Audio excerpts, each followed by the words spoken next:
Take sis, I'll leave you with the memento of your ex-fiancé. The daughter my younger sister and my ex-fiancé had together was what she left behind. After 5 years, my sister, who had fully changed, made the abrupt demand. I want my daughter back. What might be the cause of this, anyway? I'm Karen Hall, and I'm 28. I work as a nurse and have completed a technical school. My days are spent traveling between the hospital and my house. Nevertheless, someone has emerged who makes me consider getting married. Joey was that individual. We frequently met at work, where he works as a medical representative for a pharmaceutical business.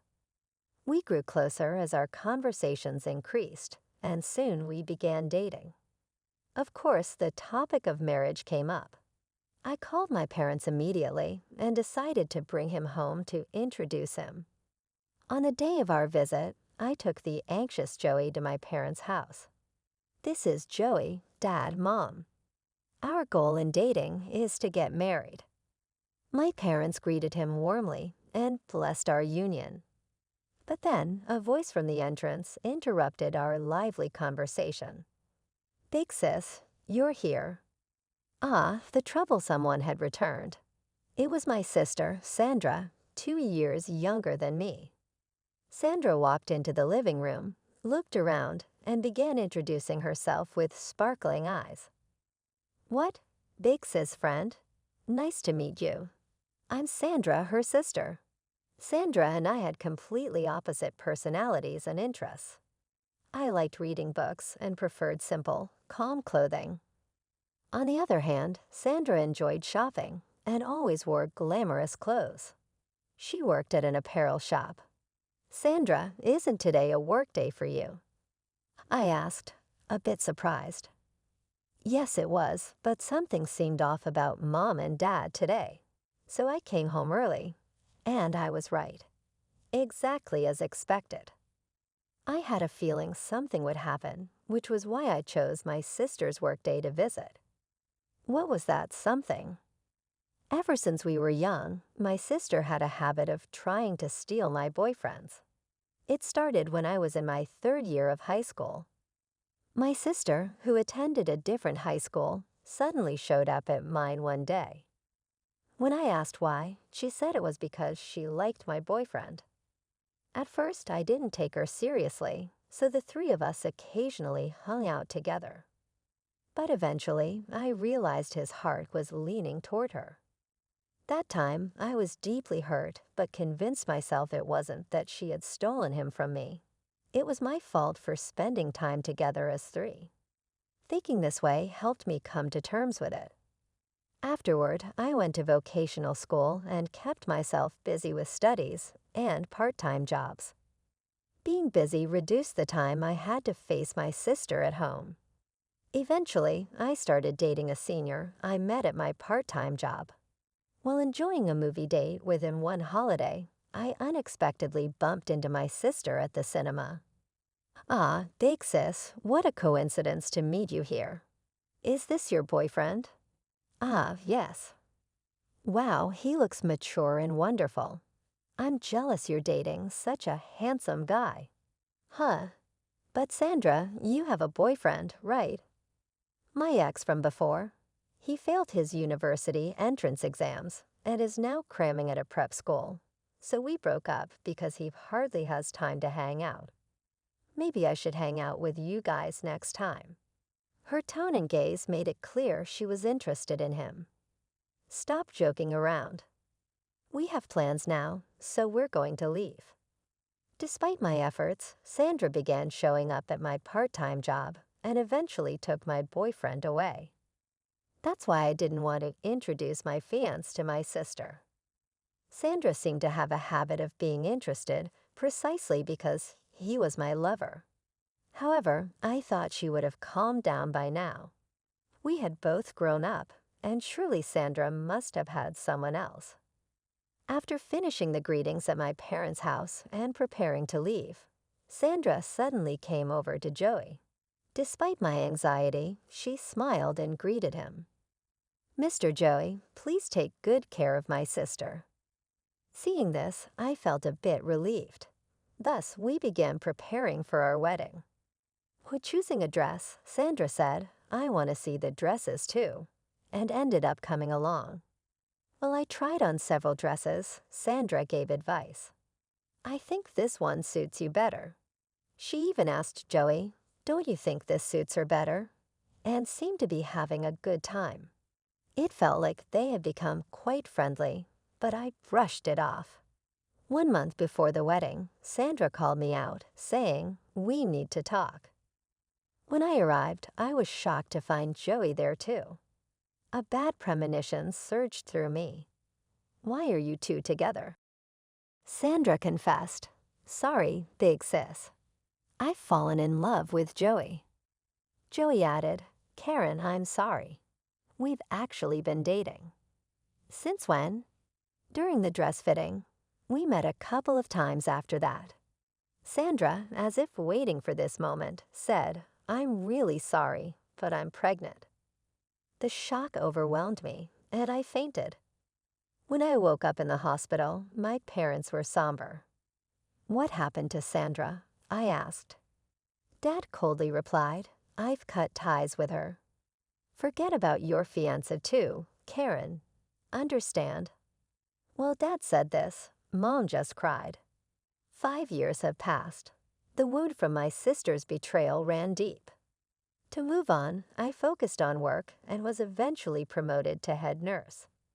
During this time, I met someone kind and understanding, a doctor at the same hospital.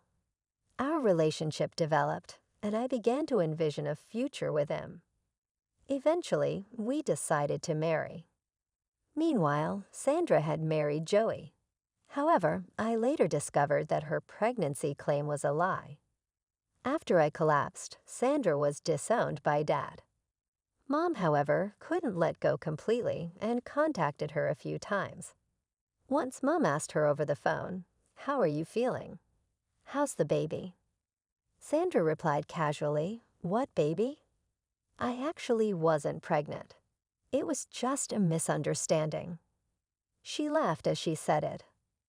I didn't believe it was a misunderstanding. It felt more like a plan Sandra had concocted. Regardless, that chapter of my life was closed. Sandra and Joey were no longer relevant to me. One day, I answered my phone, assuming it was a work call. "Big sis, it's been 5 years, hasn't it? How are you?" I froze, unable to understand how she could speak so casually after everything. As I remained silent, Sandra continued, "Huh, are you still mad about that time? I thought you'd completely forgotten. Anyway, more importantly, can you look after my child for a bit?" I was stunned. "What? You weren't pregnant back then, right?" "I know that," she said. "How old are you talking about?" "I wasn't pregnant back then, but now I have a cute little girl." "Congratulations," I said sarcastically. "It's good your lie turned true." "Well then." "Wait a minute. Don't just hang up," Sandra interrupted. "I want you to look after her." Sandra spoke as if she were asking me to babysit a pet. "Why don't you tell your husband?" I snapped, irritated by her audacity. She laughed. "Husband? You mean Joey? We've been separated for a long time." "What?" "We separated a while ago. We had a dispute over custody of the child, but now he's remarried and has other children. I wish he had taken my daughter too. No luck there. But now I have a new boyfriend, and we have a date planned, so I need you to look after my child during that time." In the background, I could hear a child crying. Shocked by her selfishness, I said, "Are you even in a situation to be dating? It's your child. Take care of her properly." Sandra sounded angry. "You have no right to say that to me. Since I have no man supporting me now, I need to find a new one. Besides, it's rare to find a man willing to date a woman with a child. You're not reliable." With that, she hung up. Since then, there has been no contact from Sandra. I don't know the full details, but her marriage that began with adultery didn't last long. I'm unsure about the circumstances under which she took custody of her child, but I have a theory. Sandra has a personality where she only wants something when it seems like someone else might take it. I believe Joey deliberately claimed he wanted custody of their daughter to provoke Sandra's resistance. It's been 10 years since Sandra left home and 4 years since that last call from her. As for me, it has been 5 years since I married my husband. We still don't have children, and perhaps it will remain just the two of us. From now on, I felt a bit lonely, but I thought we would continue to have peaceful days. That was until recently. One day, the doorbell rang. When I opened the door, there was my sister, Sandra. She looked much the same as she did 10 years ago at first glance, but on closer inspection, she was heavily made up, and the smell of her perfume was strong. She was wearing a flashy dress that emphasized her figure and was carrying a rather large bag. "What's going on, big sis?" "It's been a while," she said. "I have a favor to ask. Can you take care of this little girl for me?" As she said this, Sandra pulled the arm of a small girl standing next to her and pushed her in front of me. The child was wearing a red school bag and carrying a small backpack. "What?" "This is Linda. She's just turned 6 and started first grade.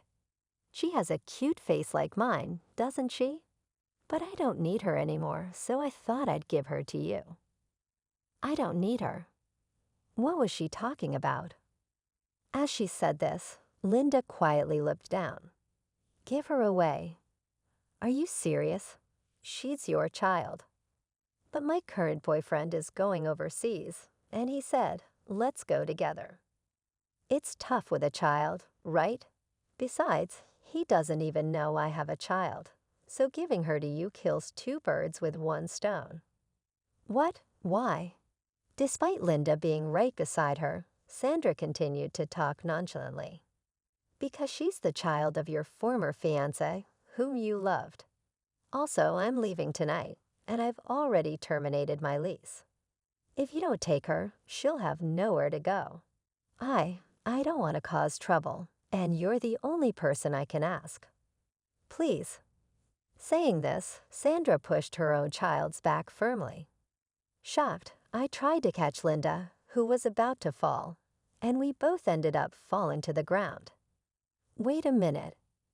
I shouted involuntarily, but Sandra didn't look back and kept walking away. What a thing to do. I knew she was self-centered, but I never imagined it to this extent. However, I couldn't abandon this child.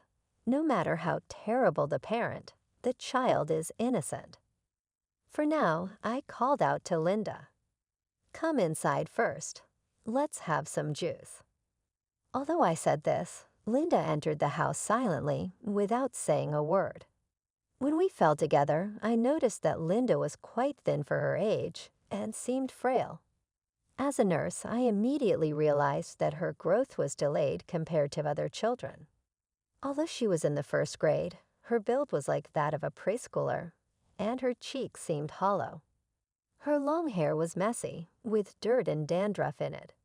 The clothes she wore were tattered and stained, and the collar and cuffs were stretched out. When I brought out some snacks and juice that children usually like, Linda grabbed them and ate voraciously. I was shocked as Linda continued to eat without saying a word. "Linda, haven't you eaten anything today?" There was no response to my question. From her behavior, it seemed likely that Sandra had not been feeding her properly. I quickly contacted my parents and husband to explain the situation. I also tried to contact Sandra, but it was already too late. Sandra had disappeared after leaving the child and had since become completely unreachable. As a result, Linda ended up staying at my house for a while. When I checked her belongings, there were only school supplies and minimal changes of clothes. There were no childlike items such as toys or picture books. In Linda's bag, I found a letter from the school and used it as a clue to meet directly with her teacher and the principal. During the conversation, I came across an even more surprising fact. Linda occasionally behaved violently towards her classmates, and the school had contacted the family several times about it. However, Sandra had ignored all these contacts, and as a result, Linda had repeatedly caused trouble in the class. In addition to being isolated without friends, she seemed not to have been provided with adequate meals. She lacked concentration during classes and was voracious during lunch. This led to other children calling her dirty, which sometimes escalated into fights.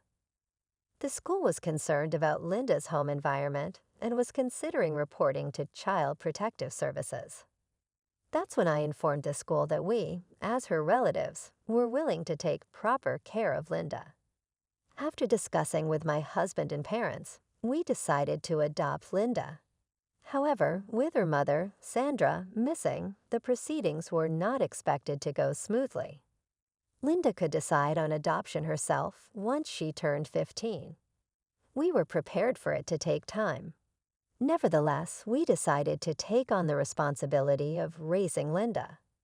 Above all, even if Sandra returned, I felt that she was utterly incapable of raising Linda as a mother.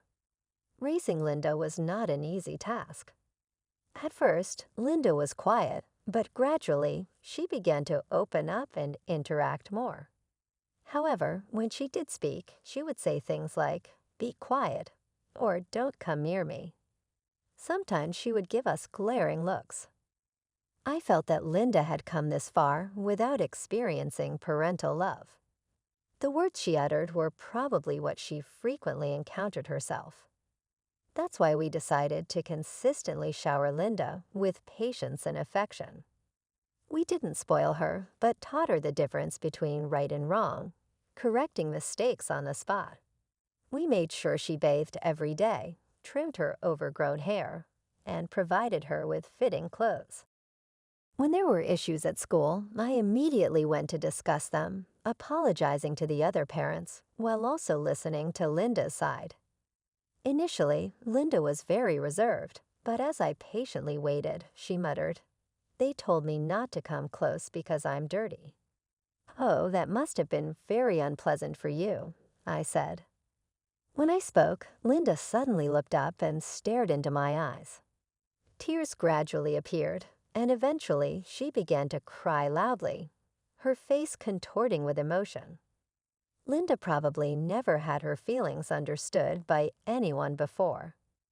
I gently embraced her and stayed by her side until her tears subsided. This became a turning point, and we slowly started building a relationship like that of a parent and child. When we went to the zoo or an amusement park, Linda's eyes sparkled as she enjoyed her first experiences. Mealtime was initially challenging. Linda wouldn't eat any vegetables and sometimes wandered away from the table during meals. However, as I continued to serve creatively prepared dishes, she eventually asked for them again, saying, "Make this again," or "This is delicious," with a smile. Linda, who had been skinny, gradually gained a bit of weight and grew to be about the same size as other children her age. As Linda's demeanor brightened, she began to fit in more at school and seemed to have made friends. She started to smile more, and these changes reassured us. When Linda reached the middle grades of elementary school, she said, "I want to learn to dance." She had heard about a dance club from a close friend and became interested herself. It was a great joy for us as a couple that she had found something to be passionate about. When she started dancing, Linda showed potential and quickly improved, eventually being recommended for a scholarship by the club.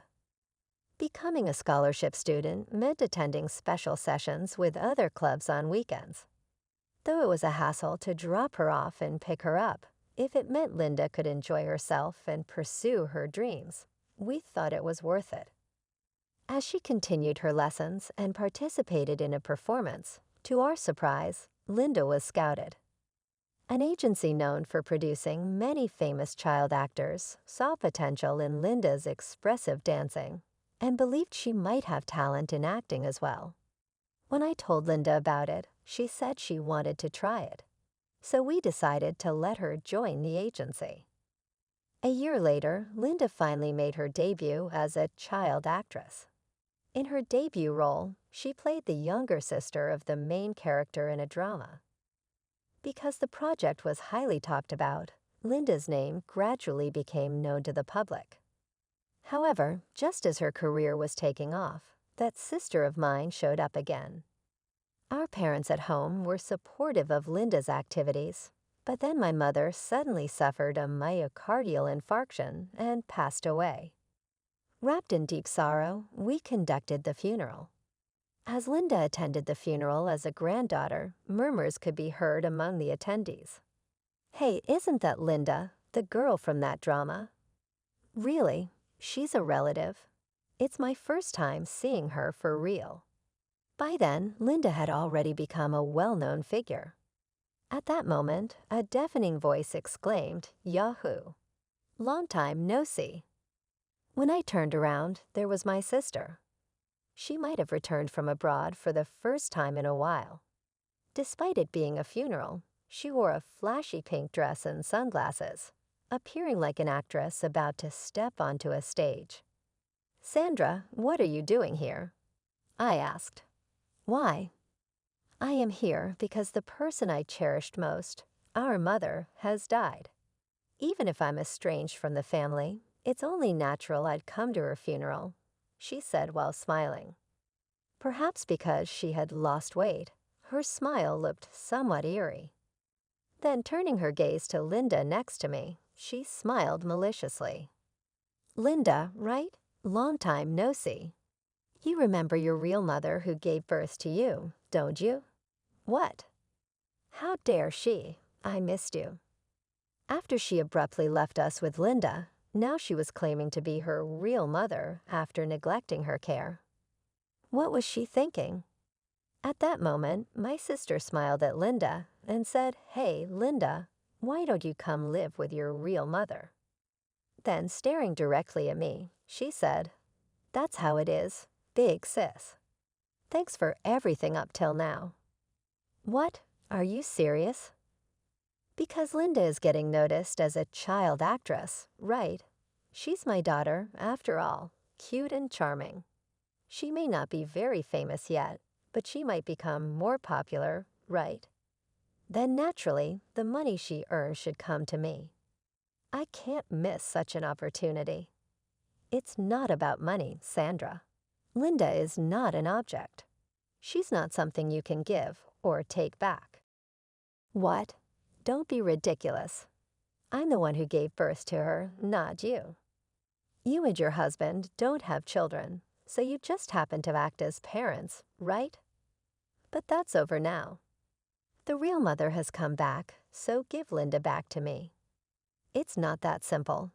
You're only thinking about money, aren't you? I can't just hand Linda over to you for such a reason. What are you talking about? We are blood-related, parent and child. A blood-unrelated aunt has no say. Absolutely not. There's no way I can send Linda back to you, who never took care of her. Linda is already 11 years old. In just 4 more years, she can decide to be adopted without your permission. We are prepared to take responsibility and raise Linda until then. I can't let this cash cow go. At that moment, my sister's face twisted in anger. Enough already. My father's commanding voice echoed. Sandra turned in surprise to see our father with a stern expression. "Father." "Sandra, I'm truly appalled. You abandoned your daughter, and now, just because she's become famous, you want her back for the money. And what exactly are you doing here today?" "What?" I just wanted to see my successful daughter." "Today is your mother's funeral, isn't it?" "Oh, that's right. I came to say my final goodbye to Mom." "Is that an appropriate outfit for a funeral? Don't you even understand what proper funeral attire is, You fool. Father's roar struck Sandra hard. Eek. Father glared at her like a demon. The extent of his anger was clear. Even at your mother's funeral, all you think about is money. But I'm struggling to make ends meet. It's natural to think about money. How could it be? Sandra only sees her daughter as a financial asset. While I and the other relatives were appalled, Linda quietly said, "My mom is right here." Linda gripped my arm tightly and continued confidently, "What's wrong?" "Linda, that's your aunt. I'm your real mom. Don't you remember? Did working too much mess up your head?" Despite being a child, Linda responded firmly, "I remember you very well. In fact, I can't forget life with you even if I wanted to. Because when I said, 'I'm hungry,' you would hit me. And you often yelled, 'Shut up,' at me. You never did anything for me. But my parents, my real parents, now they make meals for me and always listen to me. They also support me a lot to achieve my dreams. That's why I want to stay with my family now." Linda said this as she looked firmly at us, her adoptive parents, with tears in her eyes. The relatives around started murmuring. "What? She really hit and yelled at her? Isn't that abuse? Should we call the police?" As these suspicions arose, Sandra began to panic. "No, it's not true. I never abused her." I spoke clearly. "Linda is our daughter. If you try to take her back forcibly, I will report it to the police." Hearing this, Sandra reluctantly left the scene. After a while, Linda smiled and said, "Now we can stay together." Perhaps those tears were part of Linda's act. It seems Linda has an astonishing ability to act. Years passed. When Linda turned 15, we formally adopted her, and she was legally recognized as our daughter in the family registry. Now Linda is thriving as an actress. Meanwhile, Sandra once posted a photo on social media as the mother of famous actress Linda. She claimed to have cherished Linda from a young age, taking her to various places and raising her to be a person full of emotion, listing facts far from the truth. But the post quickly ignited backlash. This was because Linda had disclosed her past in a magazine interview. At that time, Linda was playing the role of a child abandoned by her parents and had suddenly gained significant attention. In the interview, Linda said, "Actually, I too was abandoned by my biological parents. But thanks to my current parents, who raised me with deep love as if I were their own child, I am who I am today." Furthermore, it seems someone had recorded the incident at the funeral. Sandra calling Linda a cash cow quickly spread online. As a result of the incident, my sister, who had posted on social media as Linda's mother, was inundated with criticism online. She was called a liar, the worst mother, and a scumbag who abandoned her child. Her account was quickly deleted.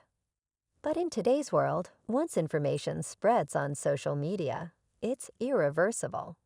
Her real name and location leaked, and as a result, she became known everywhere as the parent who called her child a cash cow, making it impossible for her to find regular employment. My sister has felt the weight of public scrutiny in everything she does. In a way, Linda's fame became a sort of divine retribution for her. I heard that my sister is now working at night. Due to the rumors on the internet, she couldn't find regular work and had no choice but to turn to nighttime jobs. She then earned some money, which she gave away to a young bartender, and before she knew it, her debts grew. She ended up being pursued by dangerous people. One time, a call came from an unknown number, but I ignored it, thinking it was from my sister. I chose to ignore it. I felt that what had happened to her was her own doing. On the other hand, something joyous happened to me. After my mother's funeral, I found out I was pregnant and later gave birth to a healthy baby boy. It was a pregnancy later in life, But thanks to my husband helping with the household chores during the pregnancy, it was an easy birth. Linda also showered her little brother with love, always playing joyfully with him when she came home from school or work. Surrounded by such lovely children, I felt extremely happy. Then, surprisingly, Linda decided to retire from the entertainment industry. The reason was that she had begun to pursue a different dream. There are many children in the world suffering in complex family situations, like Linda experienced as a child, many of whom cannot live adequately. Linda wanted to become a support for such children, inspiring her to study in the fields of welfare and volunteering. She decided to go to university to pursue this path. Naturally, we wholeheartedly support Linda's kindness and determination. Now Linda has started university. Although her past in the entertainment industry sometimes brought her attention, Linda studied hard with conviction and was blessed with understanding friends. She always seemed happy going to university, and we felt happy seeing her like that. Recently, Linda said to us, "There's someone I want you to meet." Maybe she's going to introduce a boyfriend. We can hardly wait for that day.